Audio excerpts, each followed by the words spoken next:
The Galactic Council had seen wars that burned whole constellations, but nothing prepared them for Earth. When over 100 of their most advanced ships vanished without a trace, 12 alien civilizations gathered in fear. Their fleets gone, their secrets stolen. And then came the message, broadcast in every alien tongue. We know you're watching us. We want to talk. No one laughed. Not this time.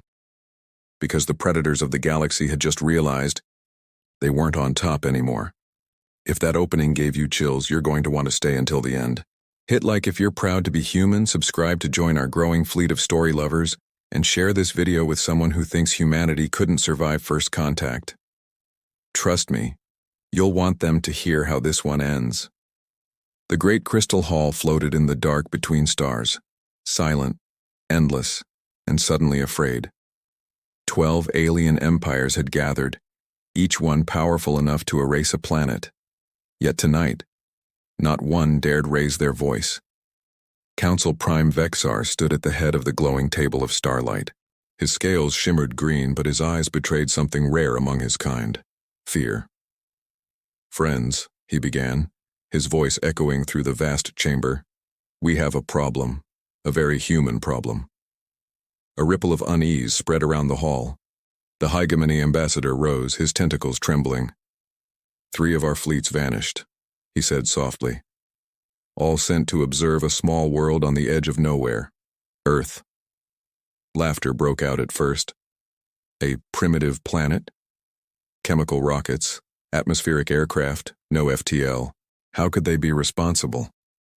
But then Zen of the collective minds stood.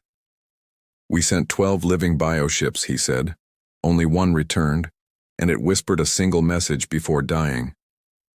They knew we were coming." For the first time in centuries, the galaxy's oldest powers felt something they hadn't in eons.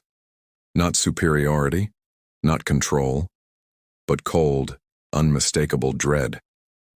The council chamber had been transformed into a courtroom of fear. 3 survivors, 3 witnesses, stood before the trembling assembly. They were the last remnants of fleets that had once been unstoppable. Captain Thrick of the Vidian Empire spoke first. His voice quivered. "We approached using stealth drives, our ships invisible to all detection."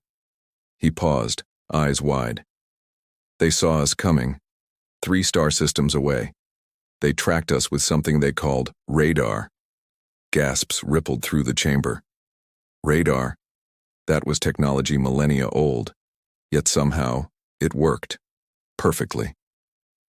Then came Zen of the collective minds, his voice 1,000 whispers. "They captured 12 of our bioships," he said. "Not destroyed, captured. They used electromagnetic nets tuned to our neural patterns. They knew exactly where to strike." The council fell silent.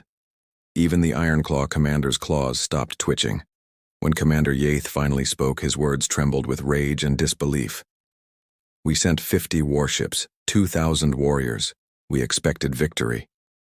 He turned slowly toward the others. "They were waiting for us, using our own weapons. Improved." The air grew thick with silence. In that moment, the council realized what none dared say aloud. Humanity hadn't survived invasion. They'd studied it, and they were preparing to answer.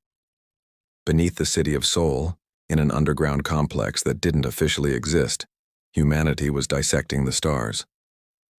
Dr. Lee Hyun walked through corridors of metal and light, the air buzzing with energy and purpose. Around him, engineers worked on alien wreckage, plates of glowing armor, humming reactors, strange organic hulls that seemed to breathe. "Status report," he asked. Captain Park Soo didn't look up from his console. 17 alien prisoners, 7 species. Cooperative, mostly, once we explained the situation. Dr. Kim Ray grinned from behind a shattered piece of alien plating. "Their stealth tech? Not that advanced. It bends radiation, sure, but only specific frequencies. That's why our radar saw them." Lee's eyes lit with realization. "They specialized. We improvise." On another table, a team merged alien bioneural circuits with human quantum processors. The hybrid pulsed like a heartbeat. We're not just learning, Kim said quietly. We're evolving. General Choi Bin entered, crisp uniform cutting through the chaos. Doctor, the Council fleets are regrouping. 1,000 ships minimum. We need to decide, defend or strike first. Lee looked at the glowing hybrid core, its hum rising like breath. He smiled faintly. Maybe it's time the galaxy learned what human curiosity can really do. The stars blurred into streaks of light as the soulless Pride led 50 hybrid ships into the void. Human-built, alien-powered, each vessel thrummed with a strange heartbeat of both steel and biology.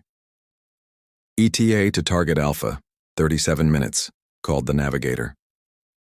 Admiral Nam Wu stood silently at the bridge, eyes fixed on the stars. It's not revenge, he murmured. It's proof. 3 targets. 3 messages. At the first, a Vidian research station shimmered in orbit, blissfully unaware. Human infiltrators slipped past its defenses using the aliens' own stealth technology, only better. Within minutes, the station was theirs.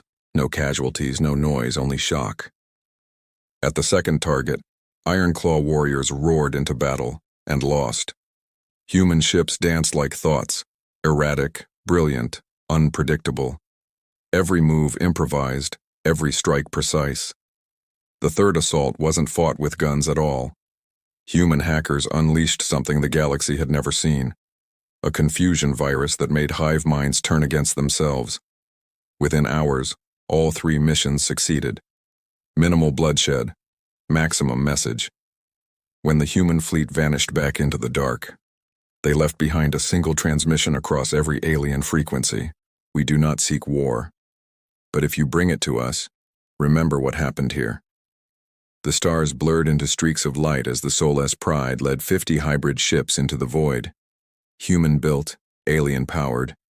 Each vessel thrummed with a strange heartbeat of both steel and biology. ETA to target Alpha, 37 minutes, called the navigator. Admiral Nam Wu stood silently at the bridge, eyes fixed on the stars. It's not revenge, he murmured. It's proof. 3 targets, 3 messages. At the first, a Vidian research station shimmered in orbit, blissfully unaware. Human infiltrators slipped past its defenses using the aliens' own stealth technology, only better. Within minutes, the station was theirs. No casualties, no noise, only shock. At the second target, Ironclaw warriors roared into battle and lost. Human ships danced like thoughts. Erratic, brilliant, unpredictable. Every move improvised, every strike precise. The third assault wasn't fought with guns at all. Human hackers unleashed something the galaxy had never seen.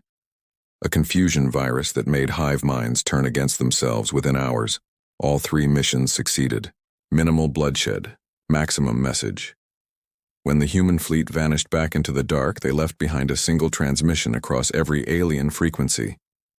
We do not seek war, but if you bring it to us, remember what happened here. The great crystal hall was silent again, but this time not from confusion, from fear. A single human stood at its center. Captain Lee Jun, dressed in simple blue, his calm gaze sweeping across the galaxy's most powerful species. You invaded Earth, he said softly, and you lost. Murmurs rippled through the crowd, but no one interrupted. Behind him, holograms flickered to life, schematics of improved weapons, faster drives, stronger shields, all built from alien designs, all better. We don't want war, Lee Jun continued. We want cooperation. But if you treat us as primitives, we will respond as equals. When Dr. Lim Hai spoke next, her words cut sharper than any blade. Your technology stagnated. You stopped asking why. Humans never did. The council sat frozen. The realization was spreading. Humanity had changed the balance of power forever. As Lee Jun turned to leave, he paused by the door and said almost kindly, "Welcome to the new age, the age of earned respect." And with that, the humans left the hall, leaving the galaxy to realize that the era of conquest had ended, and the era of humanity had begun. If that finale gave you goosebumps, hit like to honor the spirit of human resilience, subscribe so you don't miss the next galactic chapter, and share this story with someone who believes humanity's just ordinary. Because somewhere out there in the cold dark between the stars, someone's whispering, "Never invade Earth,"